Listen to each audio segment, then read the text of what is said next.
Okay, so delighted to be joined by Wales head coach to my left, Warren Gatland, and to his left, captain Jack Morgan. If you could raise your hand for the first question, please. Yeah, here on the left. Yeah, thank you. Warren, you said on Friday that you expected Wales to win today. Did you expect it to be with that record scoreline? I thought it would be a close game. In fairness, we had a great week training in terms of preparation. Captain's run yesterday, the boys were extremely sharp. We made a couple of mistakes, and then I thought during the warm-up we looked sharp as well. So we've put a lot of work in the last 4 months as a team together, and we know that we're a team, a momentum team. We build on confidence in terms of performances, and we felt, I think you saw yesterday with Portugal that, they're not a bad side, and for last week, considering the number of changes we made, and we felt we didn't get enough credit for the Fiji performance. At 65 minutes or 67 minutes at 32-14, we felt we'd done the job and give away a yellow card and bring them back into the game, and everyone was talking about how unlucky Fiji were. So we kept that pretty much to ourselves, but I thought today was an outstanding performance in terms of what we wanted to achieve, game management. We were blown a bit at half-time, but we knew that they were worse than us as well. So, and I thought we just went out there and controlled the second half fantastically well.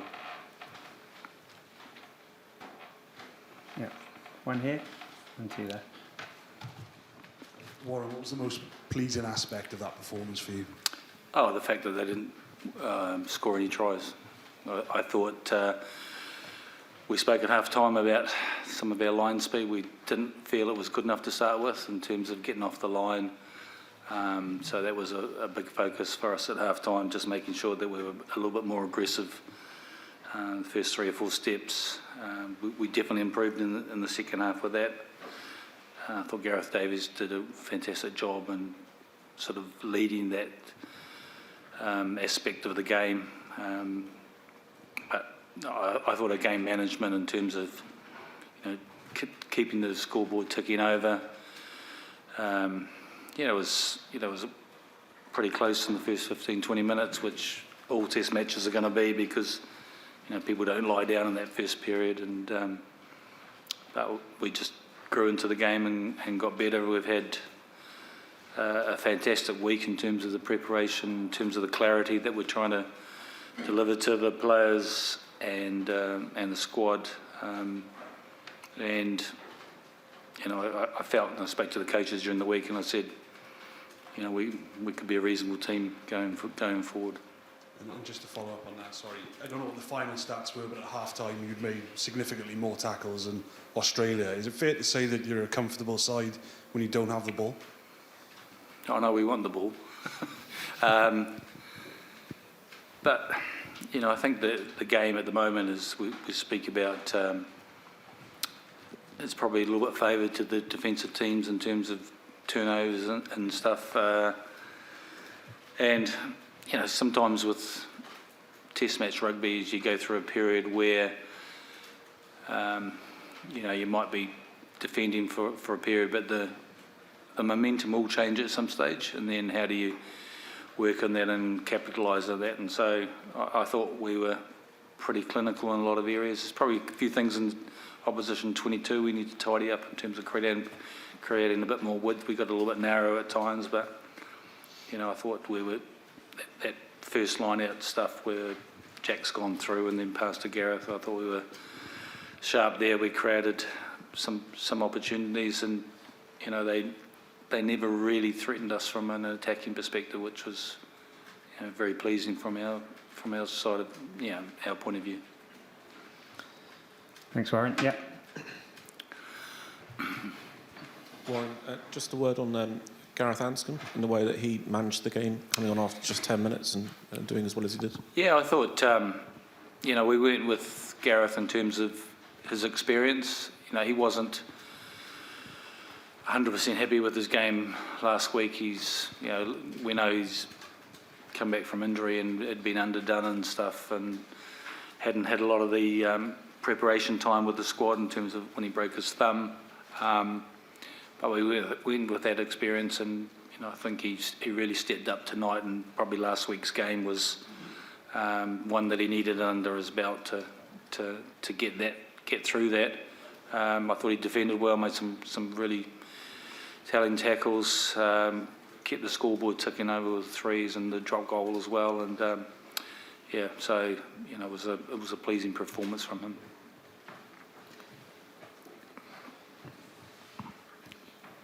Hi, Warren. Can I just check on Dan Bigger's injury? How is he and what injury? Yeah, Dan's got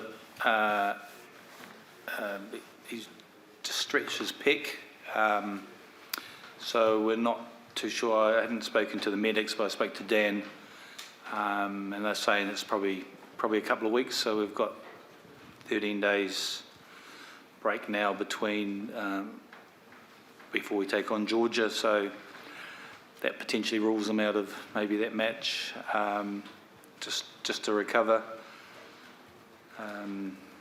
So it's not a significant injury, but it's just a pec strain. And can I just ask a follow-up? Only a few months ago you had a team that was on the verge of going on strike and divided, in your own words. Can you just talk a bit about the job you've done to the turnaround and to get the team into the quarterfinals? Look, there was a lot of things going on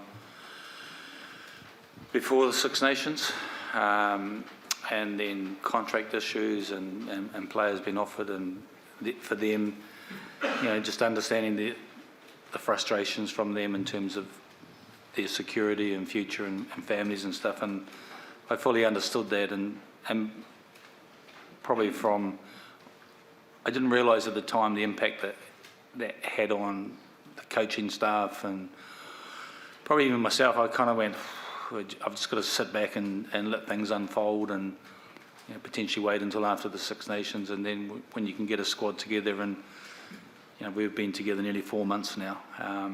4 months tomorrow, actually, when we first came into camp, and then you can put the detail and the preparation and the hard work, which we've always prided ourselves on, because we're such a small nation in terms of as a tier 1 nation in terms of our playing numbers, and we're proud of the fact that the success has been based on hard work and punching above our weight, and we get confidence from results like tonight and building momentum, and that makes us even more dangerous going forward. And so the guys have got 3 or 4 days off now, spend time with their loved ones and family, and then we assemble on Thursday again after they've had a bit of a break, and we start focusing and preparing for Georgia.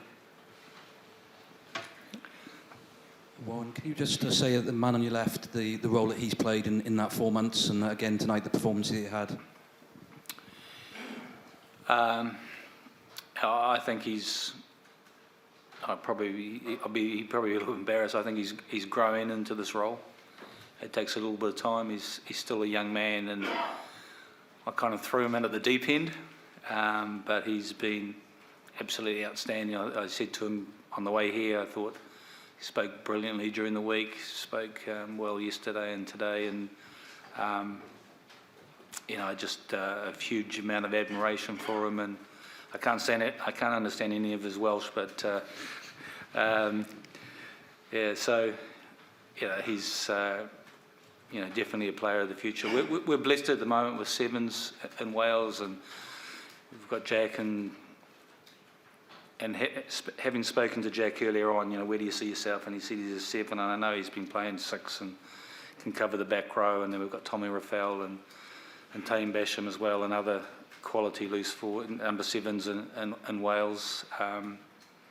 But he's definitely a player who leads from the front, and I thought he was outstanding tonight. I just thought he did exactly that, just led from the front, and it was a brilliant performance from him.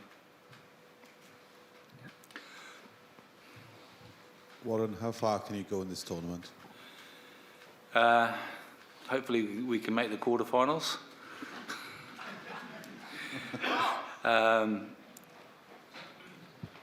Look,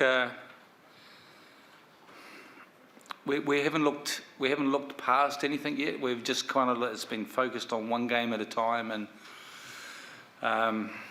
you know, I know that Australia came into this game feeling confident about them winning. We came into this game, the preparation we've had, the clarity that we've had. We were very confident that we could produce a performance today, and I thought we were clinical. So looking at, I know there's a lot been spoken about this side of the draw, and it is what it is. We can't do anything about it. It's not our fault, and we kind of think that, you know, if we can get through to the quarterfinals and build on what we did tonight, taking on Georgia, which is going to be a tough physical challenge. We've got a quarterfinal, and then, you know, without looking further ahead, just one game at a time. So our focus next week when we come in on Thursday will be all about focusing on Georgia, you know, a team that we lost against in the autumn, and we need to rectify that, and we need to make sure that we don't drop our standards going forward. And, you know, I think these players are well aware of that. They've worked incredibly hard, and the message today wasn't about the starting 15 or the 23. It's a squad of 33 coaches and staff. Everyone's made a lot of sacrifices in the last 4 months. We've got some great people in this environment, and a lot of family and loved ones that have been following us as well. So it was kind of the message from me before the game is you get what you deserve. You get what you deserve in life from putting the hard work and effort into doing things. We've been through some pain. We've been through some tough times. We've pushed the players right to the edge in terms of the physical demands that we've put on them, and they've fronted. And I think we've got a brilliant balance within this group in terms of when they're off the field, they're taking the mickey out of each other. There's some real banter and stuff, and which has been brilliant for the squad. But when we ask them to front up and perform at trainings, they get their heads on and they knuckle down. And so, I'm really happy with the environment that we've got at the moment and how positive that is. And hopefully that continues over the next number of weeks. Thanks. Just time for two more, which is one on the left and one here on the right in the red. Warren, congratulations. Thank you. Can you just tell us a little bit about Australian rugby and where you think it's at? It's clearly going to be reassessing a lot of things, including Eddie Jones's position. Do you feel like the struggles that the Wallabies and Australian rugby are experiencing are a coaching issue, or is it wider than an Eddie Jones thing? That's a difficult one. I think, having been involved in the sort of the last three years in terms of Super Rugby back in New Zealand, there's definitely a dominance of the New Zealand teams in terms of that competition, but Wales isn't really much different to Australia. We've got regional teams that need to step up and perform and get better, and I think the same thing is for the Super Rugby sides in Australia as well. And so if you can get performances, results, get to quarterfinals, semi-finals, finals, then that has a huge positive impact on the national team in terms of players coming in with a bit of a spring in their step and confidence. So I think that's the first start. That I think with Australian rugby is just to focus on your Super Rugby stuff and get quality players in there and quality coaches doing a job. We've definitely got to do that in Wales as well. We need to start making sure that our regional teams start making quarterfinals and semi-finals in the URC and hopefully in Europe. But that takes a little bit of time. We've probably been the anomaly in the past, and maybe we are at the moment, but because there's huge expectations on the national team to be successful, to make quarterfinals or semi-finals and World Cups. And I think that potentially that's a big part of my role going forward. it has been fractured in the past in Wales in terms of the relationship between the national team and the regions in terms of trying to get everyone on the same page. And, you know, I've personally found that difficult, so I'm not 100% sure about where Australian rugby goes in terms of that, trying to create that continuity between the national team and the Super Rugby sides. We need to be better at that in Wales, and hopefully there's a chance with the issues that we've gone through in the last 6 months that we can have a reset, and then we can start thinking about a much more cohesive approach with the national team and with the regions. And if we can do that, then, you know, we can probably be a lot more successful in club rugby. And it's, you know, I'm looking from the outside, but it's probably something that Australia needs to, you know, potentially do, because they've definitely got some quality players and a young squad, and, you know, we had 400 more caps out there today, and a bit more experience with some really talented youthful players coming through. I mean, Eddie's taken enough stick this week, and I suppose he's going to get a bit more over the next couple of days, so that'll be interesting to see how that plays out. Okay, thank you. The last question will be in Welsh for yourself, Jack. Jack, beth oedd y fuddugoliaeth yn golygu chi heno? Pa mor bles oedd y ti ar perfformiad? O'n i'n bles iawn dy'r perfformiad yna. Mae boys i gyd yn gallu bod proud iawn o'r buddugoliaeth yna. Ni wedi bod yn gweithio'n galed am dros y 4 mis diwetha. Oedd e'n braf iawn i cael y buddugoliaeth gyda fan o gwaith caled ni wedi gwneud. Dim ond y tîm oedd mas na heddi, ond y garfan i gyd a'r staff i gyd efo yn y background sydd wedi helpu pawb. Mae'n meddwl dipyn. A faint o hwb yw gwybod bod chi trwyddo'r chwarteri nawr cyn gwynebu Georgia? Mae'n bles i cyrraedd y lefel na, ond fel ni'n gwneud yn y gemau cyntaf, ni wedi bod yn cymryd o game i game, so ni cwpl o dyddiau nawr i ymlacio, a wedyn nôl mewn i fe, a wedyn mae'r ffocws yn o Georgia wedyn mewn pythefnos amser. Thank you, Warren. Thank you, Jack. The mix zone will be open in 2 minutes' time. Thanks, everyone.